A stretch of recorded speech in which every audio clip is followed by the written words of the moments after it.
Hello, and welcome to the first episode of my spooky Elder Scrolls lore, stories, Easter eggs, anything spooky-ish in these games, in this world. In this episode, I'm going to cover the woodcutter's wife and the cabin in the woods because they are related, and this is just kind of to tap my toes in the water to see if people enjoy this, if they don't, just to kind of test it. And so this one is not going to be as in depth. It's pretty well known. So if you haven't heard this story, well, enjoy. It's a pretty good little short spooky story. But anyways, a like and subscribe would help this channel out a lot, and enjoy. Legend tells of a woodcutter who built a shack deep within the pine forest. There, he hoped to live in peace with his family. The woodcutter's family lived well for a time, but without warning, the weather turned bitterly cold and spoiled the harvest. Before long, with their meager supply of food all but gone, the family was starving. Late one snowy night, a traveler knocked on the cabin door, seeking shelter from the biting cold. Always generous of heart, the woodcutter welcomed the stranger into his home, apologizing that he had no food to offer. With a smile, the traveler cast off his cloak to reveal the garments of a mage. As the woodcutter and his family looked on, the mysterious visitor reached into his satchel and withdrew a scroll tied to a silver ribbon. No sooner had the wizard unfurled the scroll and read the words aloud, when a great feast appeared from out of thin air. That night, nobody in the woodcutter's cabin went hungry. Day by day, the snow piled up. Every night, the mage produced another scroll from his bag and read the words, each time summoning a new feast.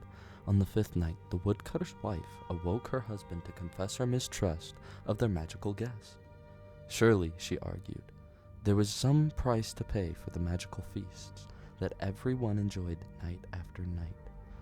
The woodcutter would have none of it.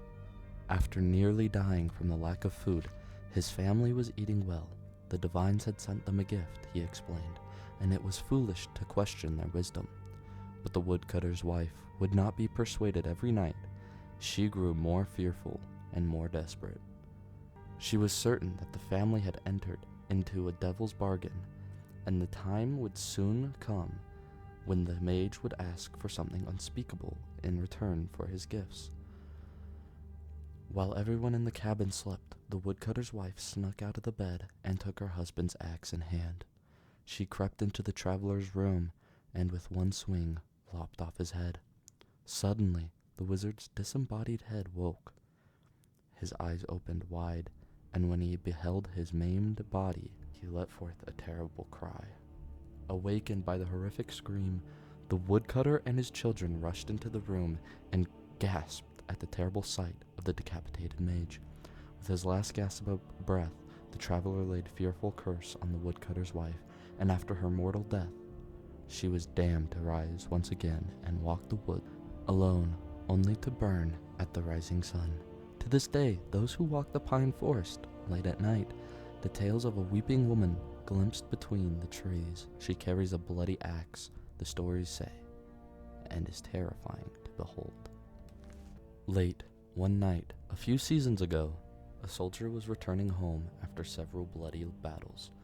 He decided he would save some gold and decide to cross the pine forest on foot. The first day of his journey was rather uneventful. The soldier stuck to the main path and kept at a brisk pace. When it started getting dark, he set up his bedroll and built a small fire and cooked up some rabbit that he had caught. A fine day indeed, he thought to himself as he fell asleep. Partway through the evening, the soldier was awoken by a soft sobbing in the distance.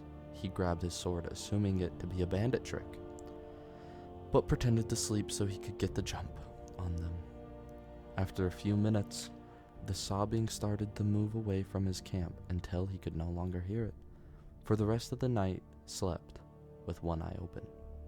Day 2, the soldier awoke from what rotten sleep he could catch and started off through the forest at a quicker pace, intending to put a distance between himself and whatever he heard last night.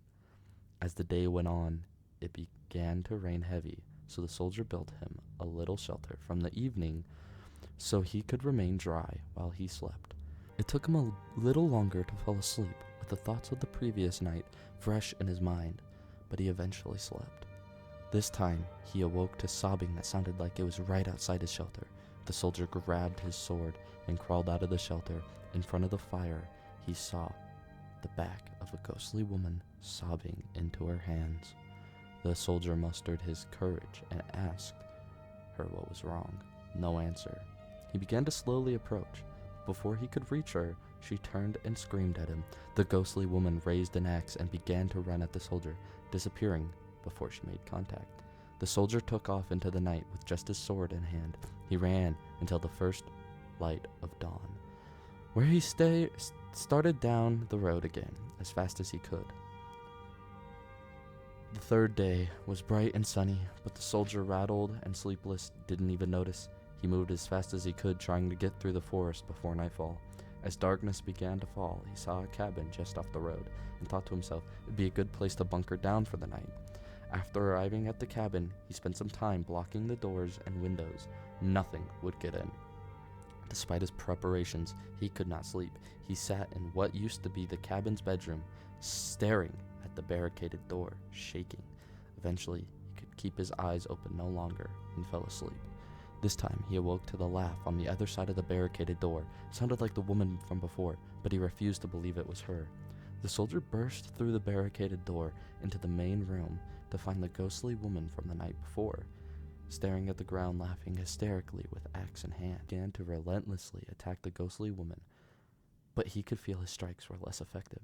He used a scroll of firebolt, which drew a scream from her, and she exploded, disappearing. The ordeal was over. The ghost was gone. The soldier slept well that night, and the next day made excellent distance through the woods. As the sun began to set, he came out of the other side of the forest and looked back, remembering the days before. As he turned and started walking away from the woods, he could swear he heard the sobbing again. After reading those stories, I immediately thought of Hurt, the vampire who runs a lumber mill in the pine forest. Now, the thing about Elder Scrolls is undead classifies as obviously Draugr, skeletons, zombies, but also vampires. And vampires awfully take a ghostly form, being pale and undead, that is.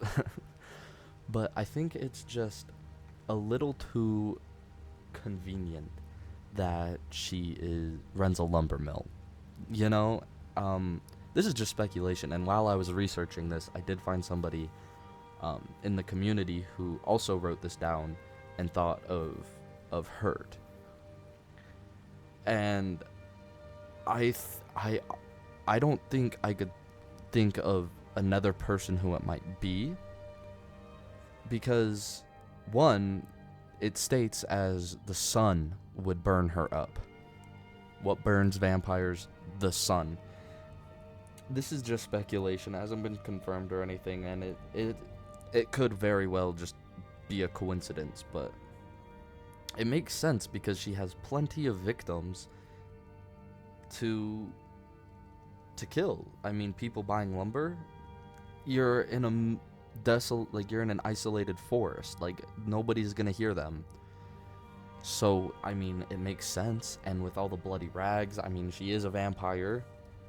I know, but or this could just be a folk tale, which is probably the right answer, but I like to speculate, and I want to believe it's Hurt so bad, so I'm gonna say that this story is connected to Hurt. Like, I think Hurt was made for the woodcutter's wife and the cabin in the woods story.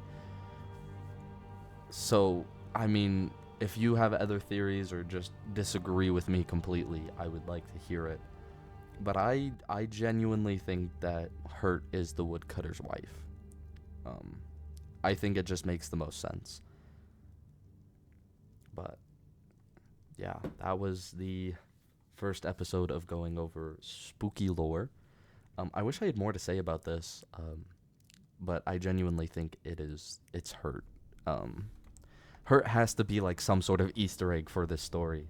There's no other way, So, um, yeah, if you have your own theories about this or have any other spooky, spooky Elder Scrolls lore that you'd like me to cover and talk about, um, please, all things are welcomed. Like, I'm an idiot for believing Hurt, or if you also think it's Hurt, or if you think it's another.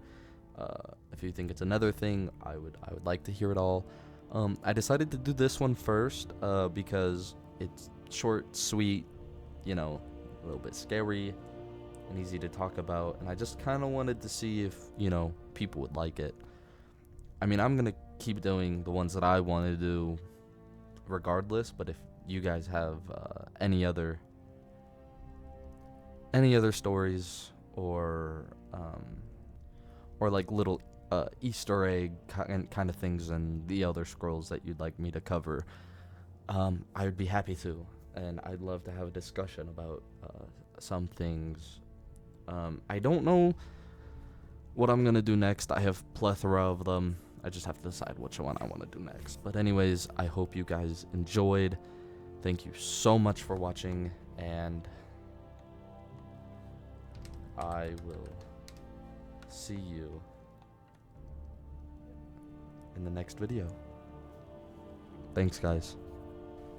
Okay, just real quick, if you guys have any tips or advice on how I could make these better, please share them, share your thoughts. I am open to anything. But yes, thank you again. Please like and subscribe if you enjoy this and, want to see more. It would help me out tremendously. But that's it. I hope you have a fantastic day.